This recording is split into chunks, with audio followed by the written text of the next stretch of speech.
Closer to home, the anniversary of D-Day is a particularly somber one for the town of Bedford, home of the National D-Day Memorial since 2001. 20 young men from the town lost their lives storming the beaches of Normandy, marking the highest per capita death toll from D-Day. WFXR's Sam Graham visited Bedford today and recaps the day's events, remembering their sacrifice. Our flag was still there. The town of Bedford was uniquely marked by the events that transpired in Normandy on June 6, 1944. A town of just 3,200 during World War II, they lost 20 young men that day, more per capita than any other town in America. They gave up all their tomorrows for your today, and they perpetually teach us that freedom is not free. At the National D-Day Memorial, Governor Glenn Youngkin called on listeners to remember their sacrifice and honor their lives. 10 of the few living United States veterans of World War II were in attendance for the ceremony. Clarence Wenzel was one of those men barely old enough to graduate high school, just 17 when he joined the Navy.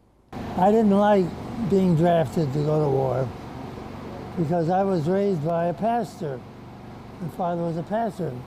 I was taught to love everybody.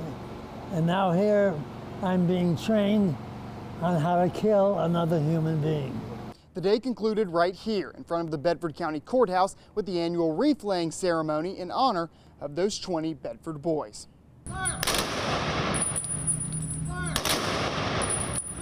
On the 10-year anniversary of D-Day, a memorial stone shipped from Normandy was placed outside the courthouse, honoring their sacrifice. The next year and for the next 40 years, 2 of the surviving Bedford boys met at the stone to lay a wreath at its base in memory of their fallen brothers.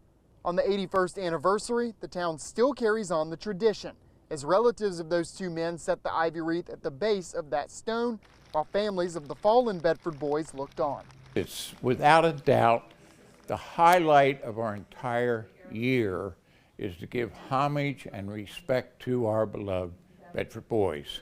Finally, at 6:44 p.m., a nod to June of 1944, all the church bells in town rang for 1 minute, while the bell atop the courthouse chimed once for each of those young men from Bedford who gave their lives in service of their country. Reporting in Bedford, I'm Sam Graham.